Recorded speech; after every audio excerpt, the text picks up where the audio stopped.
시인이 그런 엄청난 고난 속에서도 감사를 회복할 수 있고 감사를 찾을 수 있는 것은요, 영적인 싸움인 거예요. 무지한 영적인 싸움인 거예요. 어마어마한 그게 있었기 때문에 공평하신 하나님을 찬양할 수 있었던 겁니다. 누구에게나 기회를 여러분 똑같이 주십니다. 그러므로 내게 있는 것을 생각하며 하나님의 이 공평하심을 인정하고 주어진 하나님의 보이지 않는 은혜를 생각하며 우리가 일해야 합니다. 본문 14절 말씀입니다. 내 것이나 가지고 가라. 나중 온 이 사람에게 너와 같이 주는 것이 내 뜻이니라. 우리는 일한 만큼 받는 것이 공정하다고 생각합니다. 하지만 포도원 주인은 노동시간에 맞게 삭슬 지급하지 않았습니다. 그는 절박한 처지에 있는 형편에 맞게 대우를 하셨어요. 이것이 하나님 나라의 여러 계산법입니다. 어쩌면 공정하지 않는 것이 은혜일 수 있어요. 그 예로 우리는 여러분 구원받을 자격이 있어서 받은 게 아니죠. 여러분 우리가 여기서도 출발해야 됩니다. 구원받을 자격이 있어서 우리가 구원받았습니까? 결코 그러하지 못하다고 하는 거예요. 용납하시는 하나님의 자비 덕분이죠. 공평하신 하나님은 우리의 작은 노력이라도 크게 여겨주시고 후하게 막 셈을 쳐주세요. 그런데도 불구하고 공평하신 하나님의 은혜에 여러분 불만을 가져서는 결코 안 됩니다. 하나님은 율법이 아닌 은혜로 다루시는 공평하신 분이십니다. 그것을 깨닫지 못한다면 여러분 시간의 양으로 봉사의 양으로 공평하신 하나님을 대적하며 불평과 원망을 앞세우게 될 것입니다. 그러므로 율법이 아닌 여러분 은혜로 다스리시는 하나님의 공평에 감사해야 합니다. 여러분 율법의 잣대로 공평하신 하나님을 기대했다는 여러분들은 아무도 하나님의 은혜의 자리에 들어갈 사람은 아무도 없습니다. 아무도 없습니다. 은혜의 잣대로 우리는 하나님을 공평하신 하나님이라 이렇게 부를 수가 있는 거죠. 여러분 은혜의 간격으로 일해야 합니다. 은혜의 간격으로.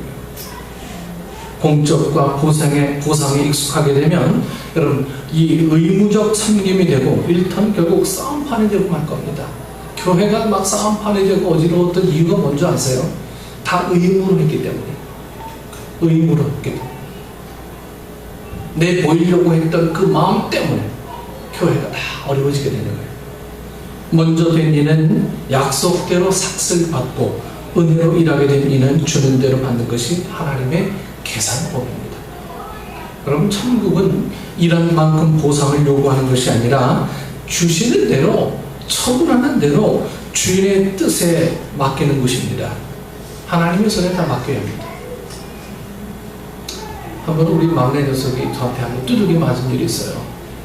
이 녀석이 뭐 내가 좀 살살 때릴 줄 알고 아빠 막 종아리 때리지 말고 엉덩이만 때려 얘기를 해요.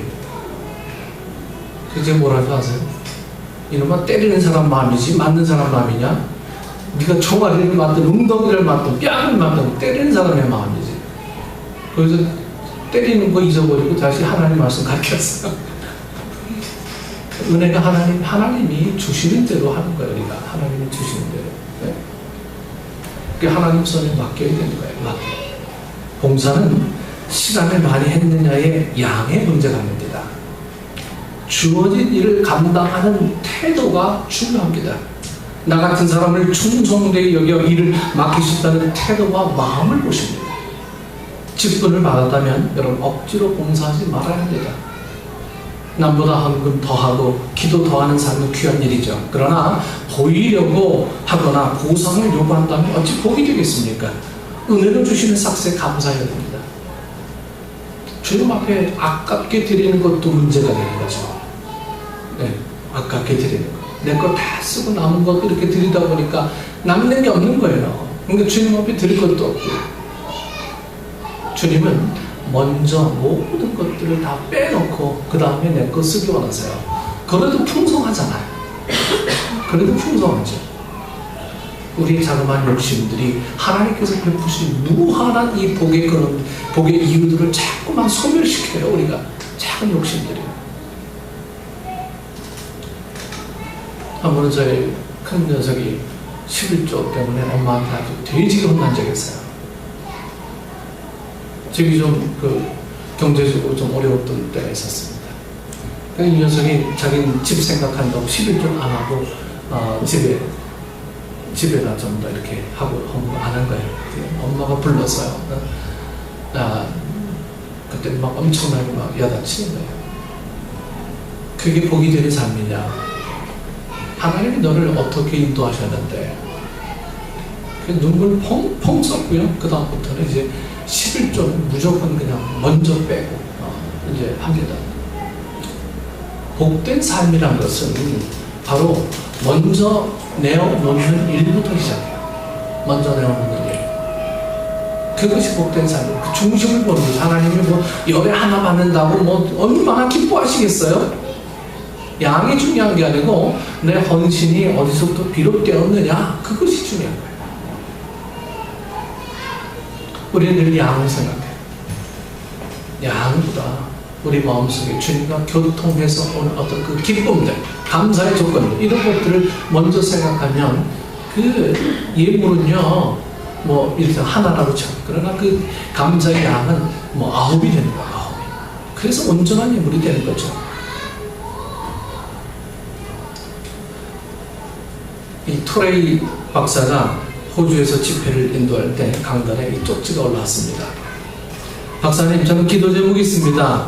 오랫동안 기도했는데 응답이 없습니다.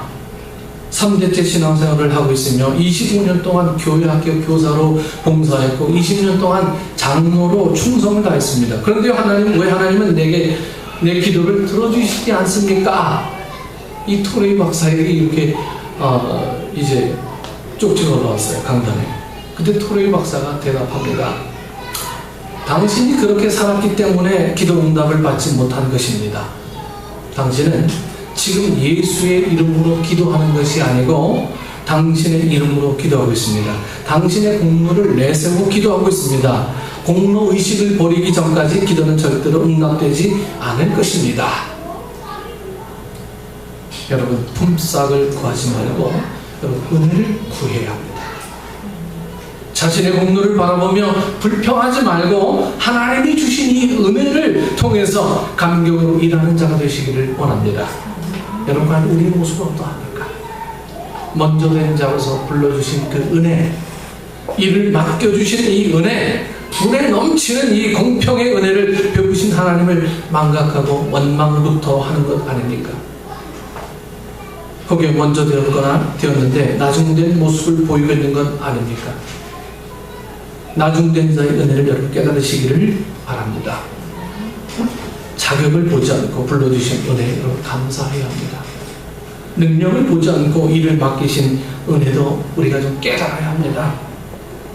그리고 일의 양보다 후하게 베푸시는 공평하신 은혜에 감사함으로 충성을 다하는 우리 복된 성도들이 되시기를 주의 이름으로 축원합니다. 기도하겠습니다. 좋으신 아버지 하나님, 은혜를 감사합니다. 우리가 감사를 빼고 주님과 늘 만나려고 노력을 했습니다. 헌신을 빼고 주님과 만나려고 노력을 했습니다. 봉사하지 않아도 모든 일들이 다 내게 유리한 것처럼 돌아가는 착각을 했던 우리의 모습들을 돌아봅니다.